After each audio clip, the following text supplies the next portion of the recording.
আসসালামু আলাইকুম ভিউয়ার্স। আসলে আপনাদেরকে কি বলবো, আমার আসলে বলার যে বাসা থাকার কথা সেই বাসা এখন আর আমার কাছে নাই। আমি এখন যে জায়গাটাতে দাঁড়িয়ে আছি এটা হচ্ছে পরশুরাম উপজেলার পশ্চিম অলকাপুর গ্রামে। এই গ্রাম থেকেই বন্যার আসলে সূত্রপাতটি হচ্ছে, যেখানে আসলে ভয়াবহ যে বন্যা পরিস্থিতি বিরাজ করতেছে। গত এক সপ্তাহ আগে এখানে বন্যা পরিস্থিতি কিছুটা আহ, কমে আসছিল। রাস্তাঘাট অনেকাংশে শুকাই গিয়েছিল। এখন বর্তমানে যে জায়গাটাতে যখন সকালবেলাতেও আসলে এই জায়গাটার মধ্যে কিন্তু পানি ছিল না, বর্তমানে প্রায় 7টা থেকে এই পর্যন্ত এখন রাস্তার উপরে পানি।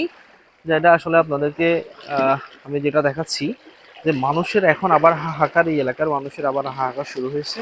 অনেকের ঘরবাড়িতে পানি উঠে গেছে, দোকানপাট বন্ধ, ঘরবাড়ি এতে পানি অলরেডি প্রবেশ করছে। মানুষের এক ধরনের এখন হাহাকার তৈরি হয়েছে। আমি একজন লোককে এখন জিজ্ঞেস করতেছি কিছু কথা, ভাইয়া এই জায়গাটাতে সকাল পানি ছিল? সকালবেলায় সকালে শুকনো ছিল, শুকনো ছিল মানে এই যে পানিটা এই কতক্ষণের মধ্যে এখানে পানিটা প্রবেশ করছে? সকালে 8টা বাজে আমি জায়গায় বসেছিলাম। 8টা? হ্যাঁ, শুকনো ছিল একদম। একদম শুকনো ছিল, মানে এর মধ্যে পানি ঢুকে গেছে। আপনি কোথায় থাকেন? আমি এই দোকানটাতে থাকেন? আচ্ছা, এই কিছুক্ষণ পরে তো এটা নিশ্চয় পানি ঢুকে যাবে, যেহেতু পানি বাড়তেছে।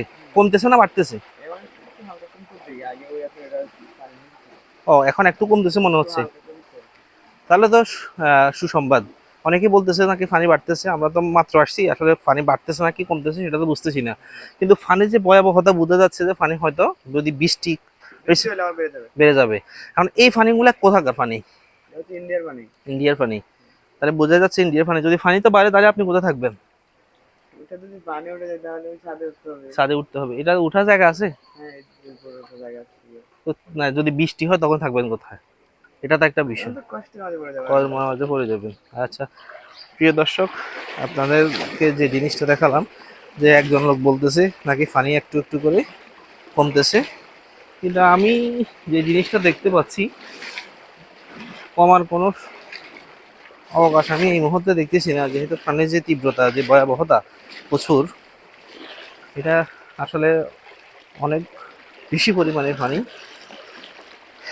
এই যে পানিটা যদি এভাবে আসলে বাড়তে থাকে তাহলে মানুষের কি অবস্থা হবে, এলাকার মানুষের কি অবস্থা হবে, দোকানপাট, মানুষের যাতায়াতের অবস্থা, খাওয়া দাওয়ার ব্যবস্থা, আসলে অনেকাংশে মানুষ আসলে কষ্টের মধ্যে পতিত হতে হবে। কাকা, পানি কি বাড়তেছে না কমতেছে? এখন কি পানি বাড়তেছে না কমতেছে? কমতেছে, একটু কমতেছে না?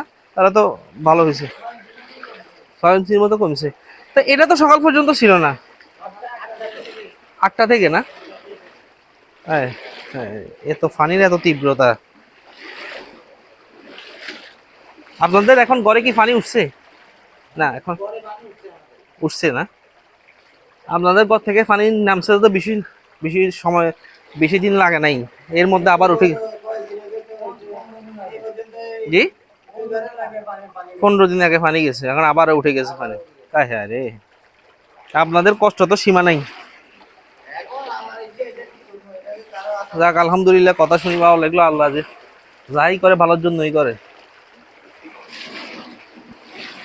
প্রিয় দর্শক, একজন মুরব্বী তার মহান রাব্বুল আলামিনের কাছে সন্তুষ্টি জ্ঞাপন করতেছে। আল্লাহ দিচ্ছে, আমরা কি করব। তাই এটাই হচ্ছে একজন ইমানদারের মূল এবং প্রধান বৈশিষ্ট্য থাকা উচিত। এটা একটা মাদ্রাসা, ফারুকিয়া ইসলামিয়া মাদ্রাসা। এমন এই তিনখানা আপনারা দেখতেই পাইলেন। এই মাদ্রাসার মধ্যেও কিন্তু অলরেডি পানি প্রবেশ করছে। যারা নিচতলায় ছিল তারা কিন্তু দোতলার মধ্যে উঠে গেছে। প্রিয় দর্শক, আমার সাথে থাকুন সেই পর্যন্ত। আমি বিদায় নিচ্ছি আপনাদের সাথে। আসসালামু আলাইকুম সবাইকে।